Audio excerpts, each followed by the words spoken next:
Greetings, friends! Well, I am here in Missouri, and we're here for the Homesteading Life Conference.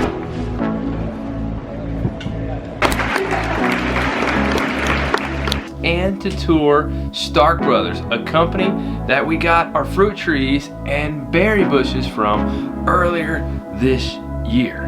And when we arrived, one of the employees at Stark Brothers, who I met a couple years ago, actually opened up his home to us and our family. Really wasn't planning on getting a video at his place, but when he showed me his garden, I was like, you know what? This is perfect for the channel here. And I know it's something you guys want to see. So I was like, I have to get a video of this. So I asked Matt to show us around his garden. He lives in a suburban area and he's doing what he can to grow in his backyard. And it's pretty amazing what he's growing. Check it out.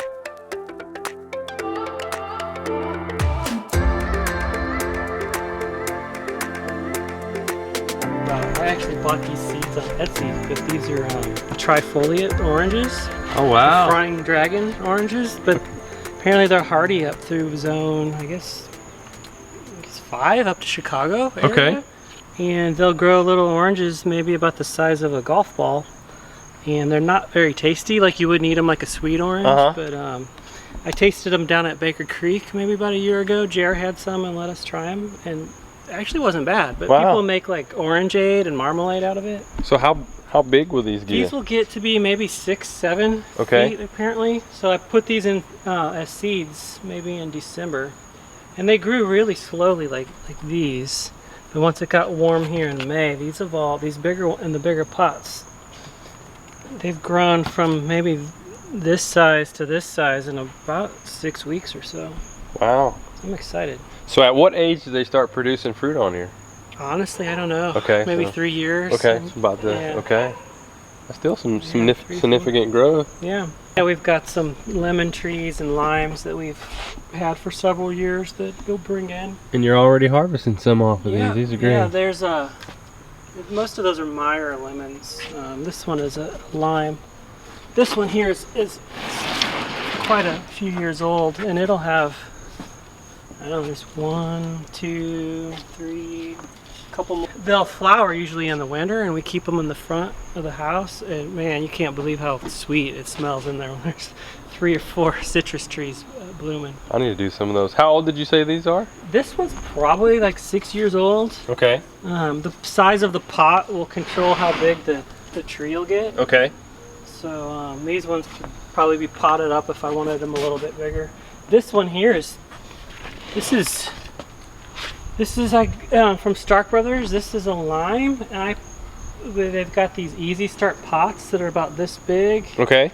I planted this about the spring of last year, so a year and a half almost. Okay. And it was, I don't know, it was about this big when I bought it. So it's grown a ton in a year and a half. So when are you harvesting off of these? Usually probably in the fall. Okay. And how much of a harvest would you get? A handful, maybe 5 or 6. Yeah. Not every day you eat a lemon or lime, so yeah. There we go. Pretty cool, yeah. That's great. And is that a fig there? Yeah, that's a fig. That's what? Some of these were growing on the patio at our office. Okay. And with coronavirus, everybody coming home, I took them and kept them alive here. There we go. But just trying to hasn't salvage grown figs. That is also a year and a half. Okay, I was going to guess about 2, so yeah, so a year and a half. Yeah, year and a half. And then these were cherry trees that were also on the patio. That no one's at that office, and they actually dried out, so all of the leaves fell off. Oh wow! Like 6 weeks. So these are all relatively new growth. I thought they were dead, but I was like, I'll take them home and see if I can't nurse them back to health. There you go. Kind of resuscitated a little bit. We've got the compost, which is. I like your bins. I was mentioning that this is all of this thicker wood was the kids' wooden playground that they had growing up, and all our kids are too old to play, so we repurposed it. There you go. Yeah. Did you just come up with the design yourself? I looked around online, so I mean, I didn't have plans. I just looked at pictures of other people's and kind of went with it. That looks great. And then these are just from the home improvement store. They're cedar, boards that people would use for a fence, and I just cut them down and I used a table saw to make a slit. There we go. With cedar, you don't have to worry about any chemicals on it, but at the same time, cedar untreated, yeah. Pest resistant, But water it's great, 'cause resistant. you can just walk right out the kitchen and toss it. That is convenient. In the winter Kitchen time, right there. we didn't really go out to the old compost bin as much. There we go, and got your water hose hooked up right there. Yeah. Yeah, I've got I like some that design. drip irrigation over to the raised beds that I'll drag this hose over and Okay. keep them connected. Yep. Sweet. Planted some elderberries this spring so I've never grown these before. These are also, so these are maybe 6 months old, maybe not even, I don't know. Time's a blur since coronavirus, but I planted these in probably late February. And how big was it when you started with them? It was maybe about that tall. Okay. Well, they come in a pot. It's a black pot about like that, so it's 4 by 4 by 10 inches, and they probably stuck out about that much out of the pot. And then I've got terrible rabbits, and it's funny because I had taken these off thinking, oh, the rabbits won't eat them, and they got to this one, and I don't know, they ate it down to about there. So this is all in the last month or two. Oh wow. But the parts that they snipped off, I just took inside and put them in a cup of water, and now I've got 3 more elderberry plants growing on the windowsill there. And we planted a couple of new fruit trees. So there's an Asian pear. I think that one over there is a Bartlett pear. And then this year I added, have you ever had gooseberries? I had never had a gooseberry before. Or not. We haven't had the gooseberries? No, I tried to grow them, but wasn't successful in it. So these all planted this year. This one I planted maybe in February. Okay. It's called Hinnon-Maki Red, I think. I think that's a Hinnon-Maki. I don't know what type of language that came from, but anyway. I planted this in February, maybe early March, and it had a ton of berries first year. Oh wow. I know you're supposed to kind of like pick them so that they can focus on root growth, but we let them grow anyway, and they were delicious. Wow. They were plump like a grape, but kind of tart and almost citrusy. Really, I would have never guessed, like 45. I'd never tasted a gooseberry before. And is this from Stark Brothers? Yeah, I got this from Stark Brothers, yeah. And then I planted this. These are the same varieties, but I planted these in May, and they've caught up pretty well. Okay. This is where the kids' playground was till this past year, but these are just some melons and some peppers. I've never grown these before. These are called like starfish, I think. You said this one's pretty hot here? I don't know. I think it's a hot pepper though. Okay. Mind if I try one? Yeah, go right ahead. Oh, Here, have one of those. Okay. I think they're supposed to turn red or Take yellow, a small bite.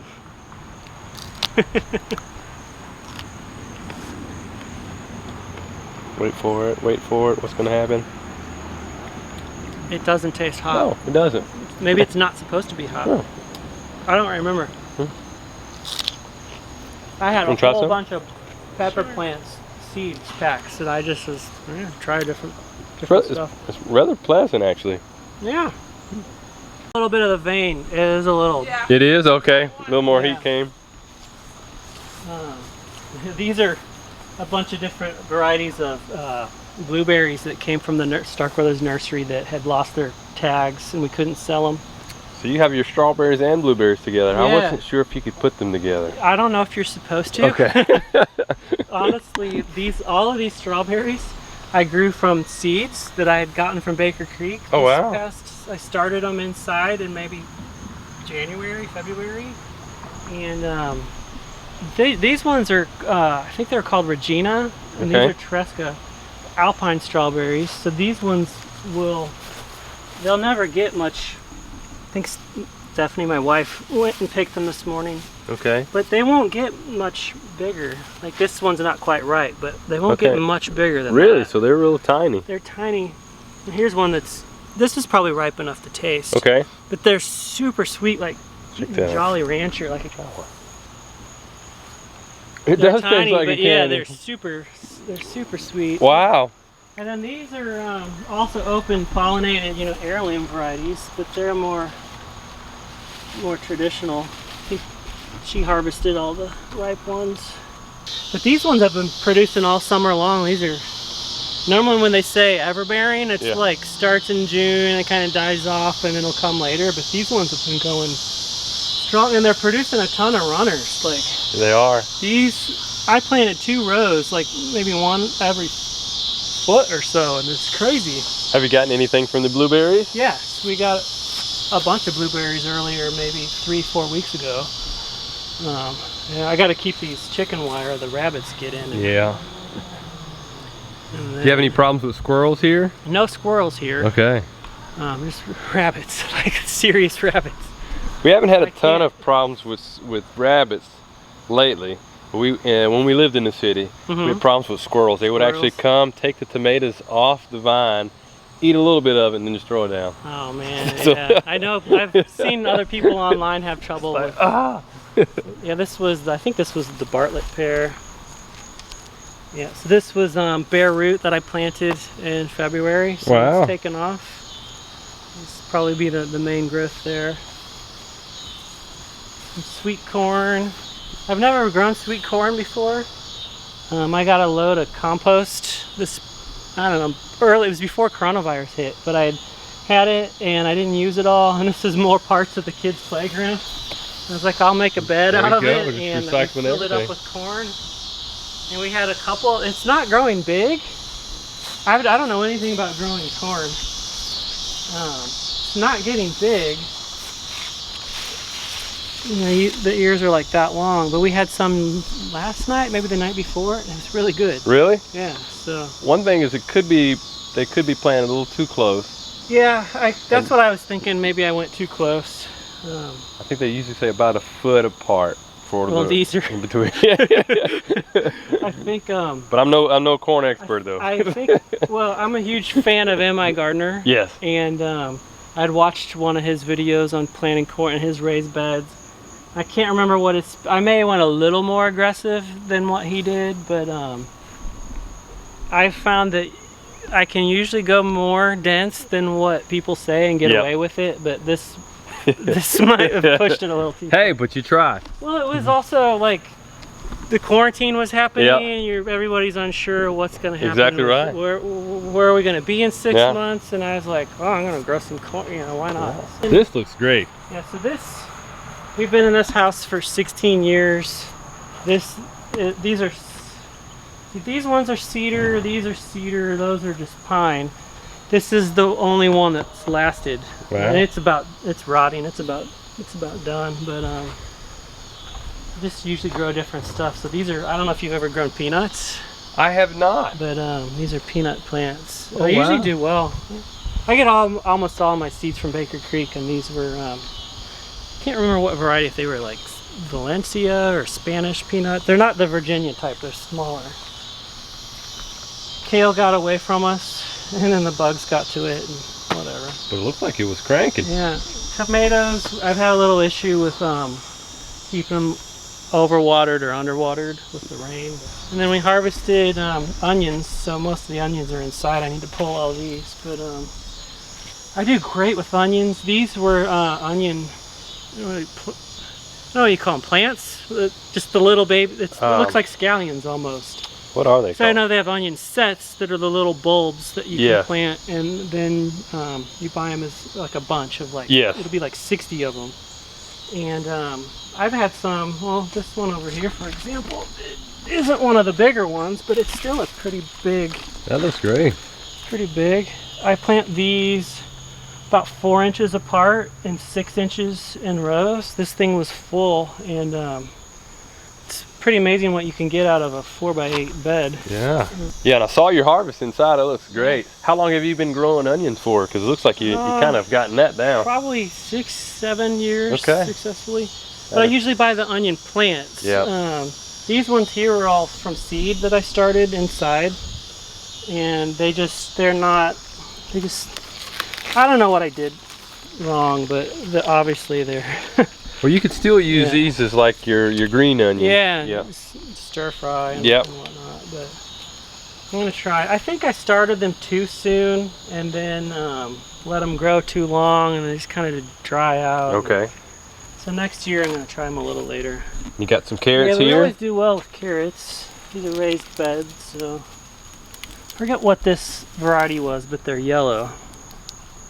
Huh. And then That was good. I think these ones over here are just regular. Let's see if there's one that's getting big. Yeah. That looks good. Yeah. There we go. I forget what I may have had a steak in here.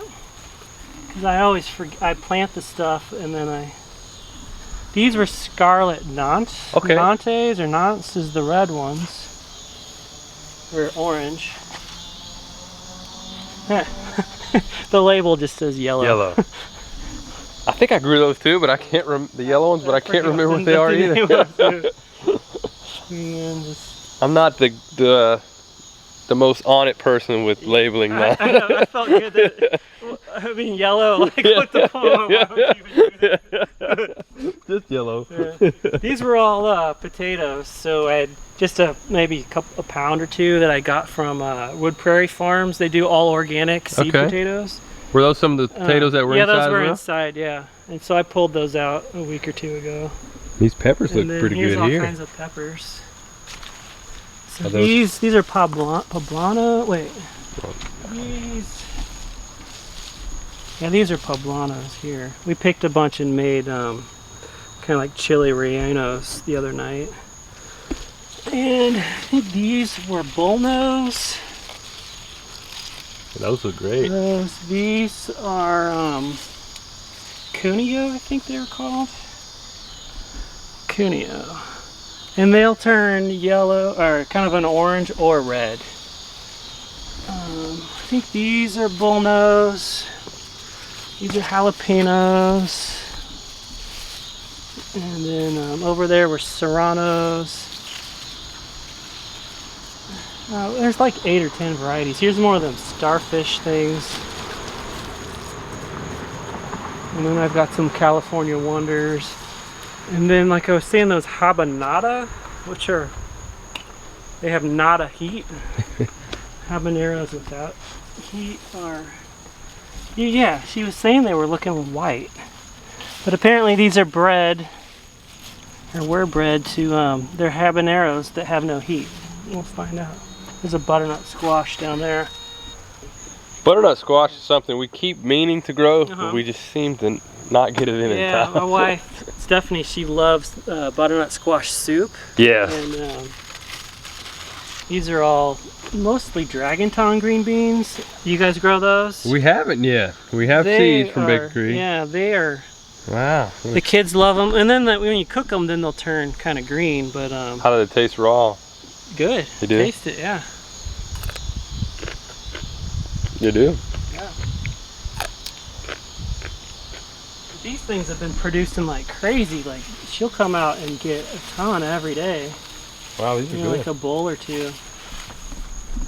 Stevia here. Got a bunch of different herbs. She's been sweetening. Still using sugar or whatever for the iced tea. Sweetening with the stevia. Which is a little much if you bite on it. I don't. Yes. Yeah. I'm not gonna chew it. You are right. I had garlic all growing in here that we harvested maybe 6-8 weeks ago. That turned out really well in here. Is that cucumbers back there? Yeah, or? there's 3 varieties of cucumbers. There's some pole green beans. I got some sugar baby watermelon that for whatever reason are just not growing this year very well. And then I got 3 varieties of strawberries in this bed. My weeding is getting out of control over here, but I forget. There's some Juneberrying and some Everberrying. Okay, and you got some deal growing. Is that what that is? Asparagus. Asparagus. Yeah.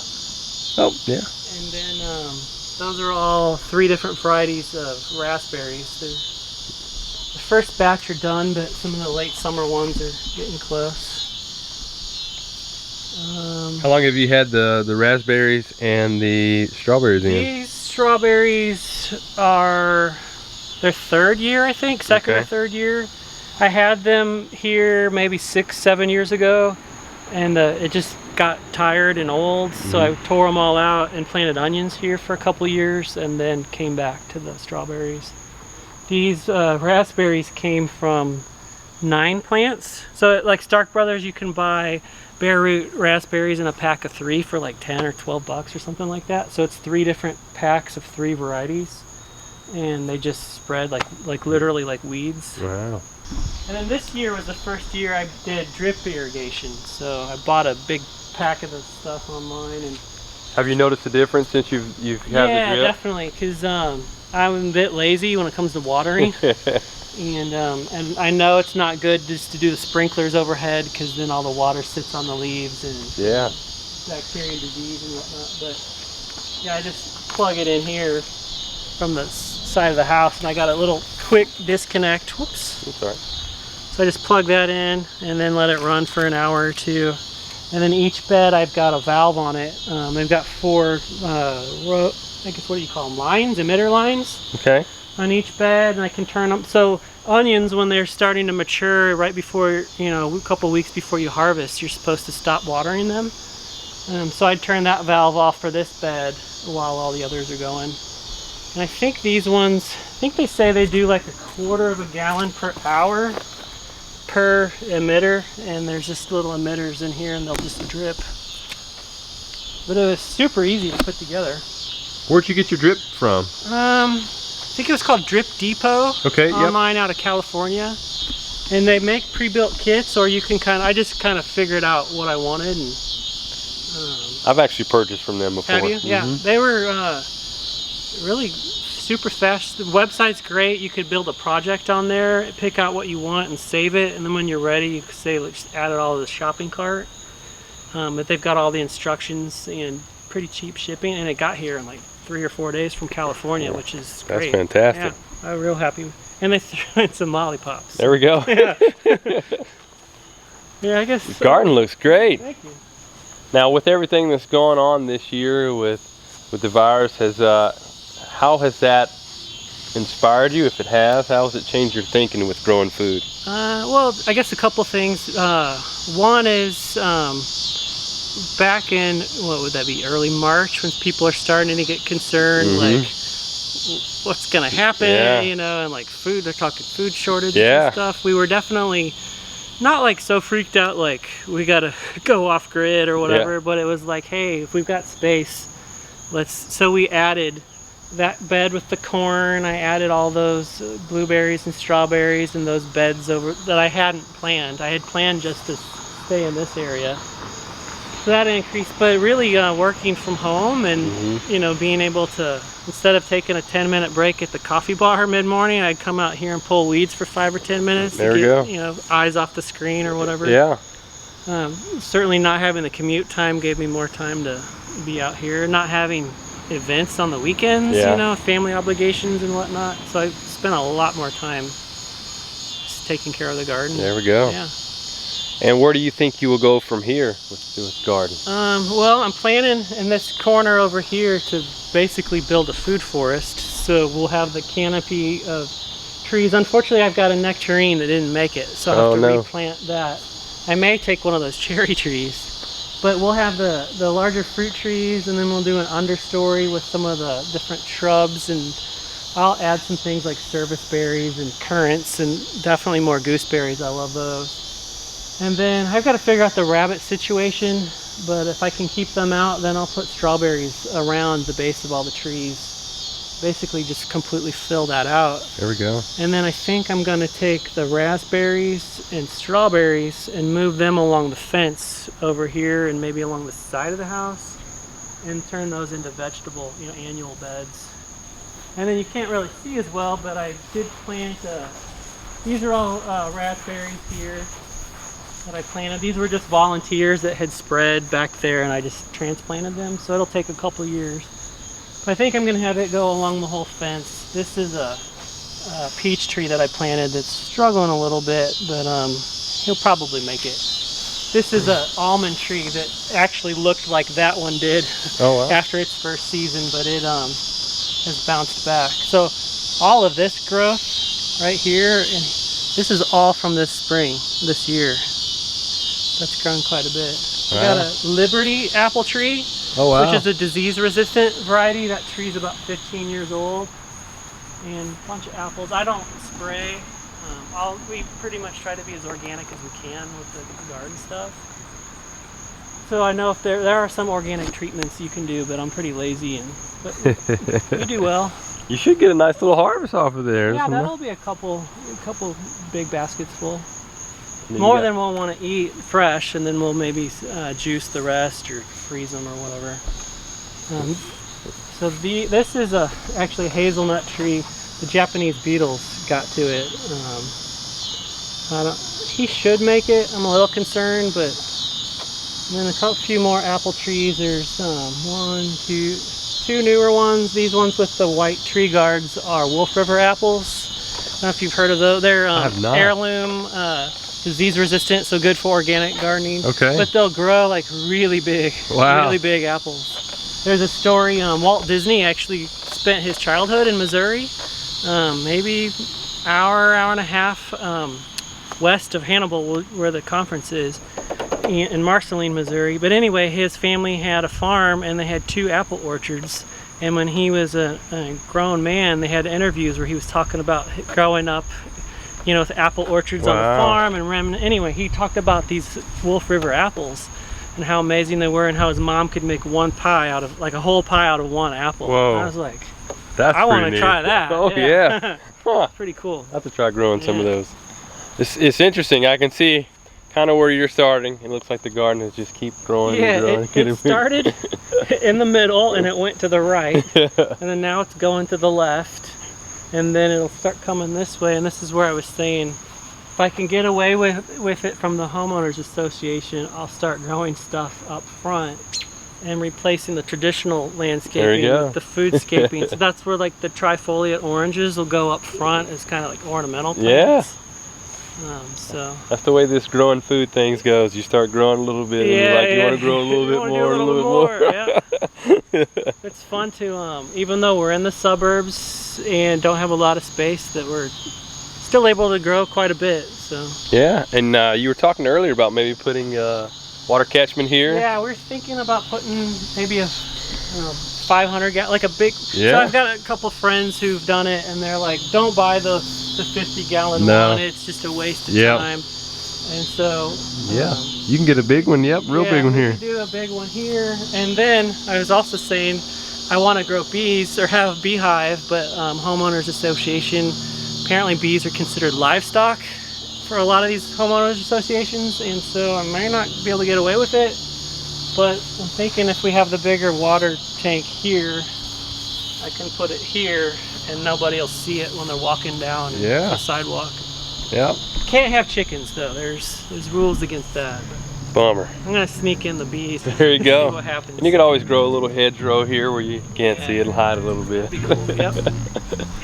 Well, Matt, looks great here. Yeah, thank you. Looks really good.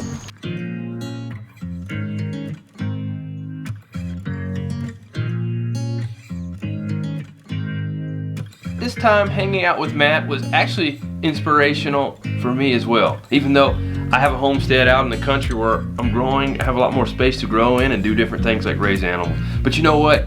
Matt is doing what he can where he is, and he's making where he's at like his classroom. And at the same time that he's learning and improving in his growing methods and techniques, he's also supplementing his family's diet through the food that he is growing. So it is so neat and empowering to see that, to do that, and to see someone else doing that. And I hope you guys find it encouraging as well. And let me know in the comment section below. Give Matt some encouragement because he's doing a great job. And I hope you guys are trying to do the same with where you're at. Well, we also had the opportunity to tour Stark Brothers earlier today, but you're just gonna have to stay tuned for that video and more to come. Well, that's it for now. Hope you're inspired by what Matt is doing, and as always, be strong, grow on, and live life without excuses.